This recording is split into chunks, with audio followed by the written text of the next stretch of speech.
Well, thank you, Mr. President. Mr. President, we are now on the floor of the Senate with the budget, and I want to start by thanking my counterpart, Senator Sessions, for all of his work and his staff's work and all of our staff to get us to this point this evening that we are debating this bill and this amendment. And Senator Sessions has been very gracious in working with us since we've gotten to this. We obviously have differences of opinion, but I want to commend him for the tremendous amount of work he's put into this, and it's going to be great to be working with him on the floor.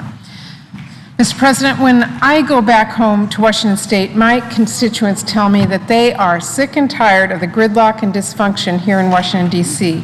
They can see that our economy is slowly getting back on its feet. Businesses are beginning to hire more workers, but my constituents and people across the country are very frustrated that the constant political crises are holding our recovery back right when we need to be doing everything possible to support it. After 2 years of debate about fiscal and economic policy and an election in which voters spoke loudly and clearly, the American people want their elected representatives to stop arguing and reach some solutions. Mr. President, I come to the floor today to discuss a budget plan that meets this challenge. The Senate budget that passed through the Budget Committee last week with the strong support of all 10 Democrats and 2 independents. It is a responsible and balanced plan that puts the economy first and tackles our deficit and debt responsibly and credibly. And I am hopeful that after it passes the Senate, the House of Representatives stands ready to compromise as well, and we can come together around a balanced and bipartisan deal that the American people expect and deserve. Mr. President, the budget debate is too often discussed in terms of abstract numbers and political winners and losers. But the truth is that budgets are about far more than that. They are about our values and our priorities. They are about our visions for how government should be serving its citizens today and for generations to come. And most of all, they are about the people across the country whose lives are impacted by the decisions that we make. Mr. President, the budget we will be debating on the floor this week puts those people first. It reflects the pro-growth, pro-middle-class agenda that the American people went to the polls in support of last election. And I believe that it is a strong and responsible vision for building a foundation for growth and restoring the promise of American opportunity. Our budget is built on 3 principles. Number 1, we need to protect our fragile economic recovery. We need to create jobs and invest in long-term growth. Number 2, we need to tackle our deficit and our debt fairly and responsibly. And number 3, we need to keep the promises that we have made as a nation to our seniors and our families and our communities. The highest priority of our budget is to create the conditions for job creation, economic growth, and prosperity, built from the middle out, not the top down. We believe that with the unemployment rate that remains stubbornly high and a middle class that has seen their wages stagnate for far too long, we simply cannot afford any threats to our fragile recovery. So, this budget fully replaces the cuts from sequestration that threaten 750,000 jobs this year alone and economic growth for years to come, as well as our national security and the programs families and communities depend on. It replaces those automatic cuts in a fair and responsible way following the precedent that was set in the year-end deal. Half of the new deficit reduction to replace sequestration comes from responsible spending cuts across the federal budget, and half comes from new savings found through closing loopholes and cutting wasteful spending in the tax code that benefits the wealthiest Americans and biggest corporations. In addition to replacing sequestration with deficit reduction that is far more responsible, our budget follows the advice of experts and economists across the political spectrum who say it makes sense to invest in job creation in the short term while putting ourselves on a strong path to responsible and sustainable deficit and debt reduction over the medium and long term. We believe that in order to truly tackle our economic and fiscal challenges in the real world and not just make them disappear on paper, we need a strong foundation for growth built from the middle out. So, this budget invests in a $100 billion economic recovery protection plan to put workers back on the job, repairing our nation's highest priority, deteriorating infrastructure, and fixing our crumbling schools, and installing critical educational technology like broadband that our students need to succeed. This plan creates an infrastructure bank to leverage public funds with private investment. It invests in our workers by making sure they have the skills and training they need to move into the 3.6 million jobs businesses across the country are trying to fill. And it is fully paid for by closing loopholes and cutting unfair spending in the tax code that mainly benefits the well-off and well-connected.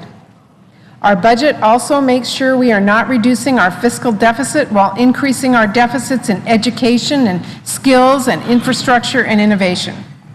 While cutting spending responsibly overall, it protects our investments in national middle class and economic priorities like our schools and our roads and bridges and our clean energy and manufacturing industries. Mr. President, this budget puts jobs first and our economy first and foremost, but it also builds on the work we've done over the last 2 years to tackle our deficit and debt responsibly. You know, in 2010, President Obama established the National Commission on Fiscal Responsibility and Reform, commonly referred to as Simpson-Bowles. That bipartisan group came back with a report recommending approximately $4 trillion in deficit reduction over 10 years from a balanced combination of spending cuts and new revenue. The report pointed out that this level of deficit reduction is more than any effort in our nation's history. Other bipartisan groups, including Domenici-Rivlin and the Senate's Gang of Six, as well as economists from across the political spectrum, agreed that $4 trillion over 10 years was a reasonable and responsible goal. Now, since that time, Congress and the administration have worked together to reduce the deficit by $2.4 trillion, $1.8 trillion coming from spending cuts, $600 billion from the allowing tax rates to rise on the wealthiest Americans in the year-end deal. Mr. President, the Senate budget takes us the rest of the way to the $4 trillion goal and beyond. It builds on that $2.4 trillion in deficit reduction already done with an additional $1.85 trillion in new deficit reduction for a total of $4.25 trillion in deficit reduction since the Simpson-Bowles report. It reduces the deficit to below 3% of GDP by 2015 and keeps it well below that level for the rest of the 10-year window in a responsible way, and it pushes our debt as a percentage of the economy down and moving in the right direction. Mr. President, our budget tackles this issue the way the American people have consistently said they want it done, with an equal mix of responsible spending cuts made across the federal budget and new revenue raised by closing loopholes and cutting wasteful breaks that primarily benefit the rich. This budget cuts spending responsibly by $975 billion, and we make some tough choices to get there. We think every program, including the ones that we know are important, need to be wringing out waste, trimming fat, and reducing costs to taxpayers. So $500 billion of our deficit reduction comes from responsible savings on the domestic spending side, including $275 billion in healthcare savings made in a way that doesn't harm our seniors or our families. We believe everything should be put on the table, but we do it in a responsible way that preserves, protects, and strengthens programs like Medicare and Medicare that the American people strongly support. Mr. President, this budget saves $240 billion by carefully and responsibly reducing defense spending while giving the Pentagon enough time to plan and align those savings. Now, we all know that this involves some tough decisions, but it is a responsible path that is nothing like the across-the-board cuts from sequestration, which would be devastating to defense programs and jobs if they weren't replaced. Mr. President, this budget takes a balanced approach to deficit reduction, and it matches the responsible cuts with $975 billion in new revenue, which is raised by closing loopholes and cutting wasteful spending in the tax code for those who need it the least, while locking in tax cuts for the middle class and low-income working families and protecting them from paying a penny more. Now, Mr. President, this shouldn't be controversial. There's bipartisan support for making the tax code more fair and more efficient. We just think that instead of that savings going towards more tax cuts for the rich, that savings ought to be used to reduce the deficit and invest in our middle class. If this budget were to be enacted, the total deficit reduction since the Simpson-Bowles report would consist of 64% spending cuts, 14% tax rate increases on the rich, and 22% new revenue raised by closing loopholes and cutting wasteful spending in the tax code for the wealthiest Americans and biggest corporations. Mr. President, that's a responsible approach. It is a balanced and fair approach. It is the one that is endorsed by bipartisan groups and experts, and it is the one supported by the vast majority of the American people.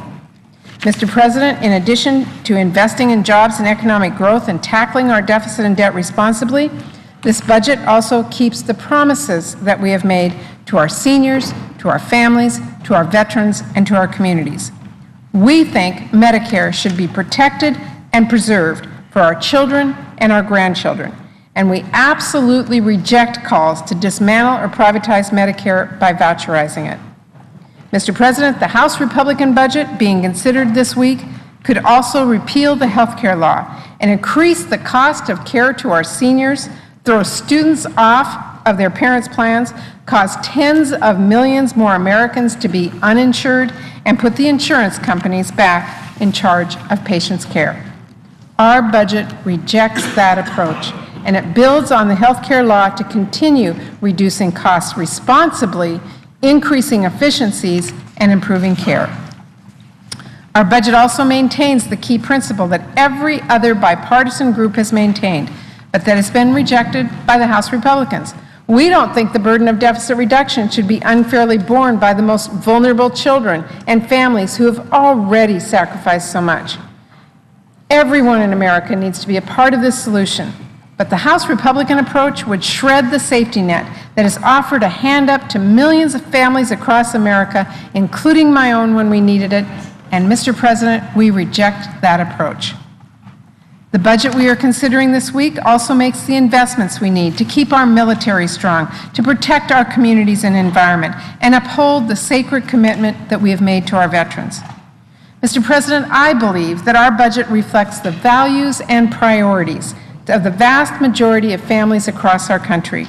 It is a responsible and credible approach, and it offers a clear path to a balanced and bipartisan deal. House Republicans are debating a very different approach this week.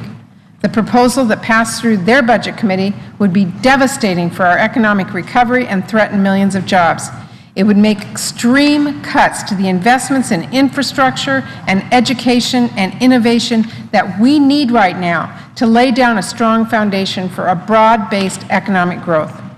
It would dismantle Medicare and would cut off programs that support the middle class and most vulnerable families. And it would do all that while refusing to ask the wealthiest Americans and biggest corporations to even contribute their fair share. Mr. President, the American people are going to have an opportunity to examine these budgets side by side over the coming weeks. They are going to be able to decide which approach is best for our economy, best for jobs, and best for the middle class. And they're going to have a chance to weigh in. And after the Senate passes our budget and the House passes theirs, I'm hopeful that we can work together, listen to the American people, and come to the balanced and bipartisan deal that this country desperately needs. Thank you, Mr. President, and I yield the floor.